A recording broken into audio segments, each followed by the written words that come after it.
ప్రతి 12 సంవత్సరాలకు ఒకసారి పుష్కరాలు వస్తాయి. ఈసారి వచ్చే పుష్కరాలు 144 సంవత్సరాలకు ఒకసారి మాత్రమే వస్తాయి. పాపికొండల నుండి పరవళ్లు తొక్కుతూ పచ్చని పశ్చిమ గోదావరి జిల్లాలో మొదటిగా గోదావరి పట్టిసీమ శ్రీ భద్రకాళి సమేత వీరేశ్వర స్వామి క్షేత్ర సందర్శన చేసి ముందుకు సాగుతుంది. పట్టిసీమ మహిమాన్వితమైన పుణ్యక్షేత్రంలో పుష్కర స్నానం పరమ పవిత్రం.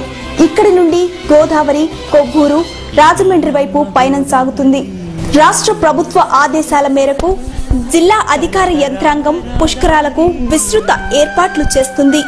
స్నాన ఘట్టాలు, దుస్తులు మార్చుకునే గదులు, పిండ ప్రదానం కార్యక్రమానికి ప్లాట్ఫారం ఏర్పాట్లు, టాయిలెట్స్ ఏర్పాట్లు, మంచినీటి సౌకర్యం, ఉచిత అన్నదానం వంటి ఏర్పాట్లు చేస్తున్నారు.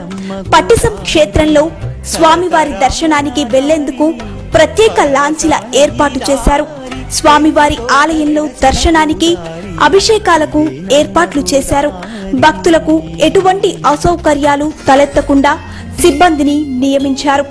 పట్టిసం క్షేత్రానికి సమీపంలో గల ప్రసిద్ధ దేవాలయాలైన జంగారెడ్డిగూడెంలో శ్రీ గోకుల తిరుమల పారిజాతగిరి శ్రీ వెంకటేశ్వర స్వామివారి ఆలయం, గురవాయిగూడెం శ్రీ మద్ది ఆంజనేయ స్వామివారి ఆలయం, దట్టమైన అడవిలో సహజ సిద్ధంగా వెలసిన మాతృశ్రీ శ్రీ గుబ్బలమంగమ్మ తల్లి ఆలయం ప్రసిద్ధి దర్శనీయ క్షేత్రాలు.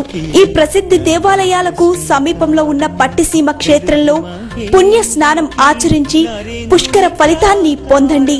నమ్మ గోదారి తరతరాల రాదారి.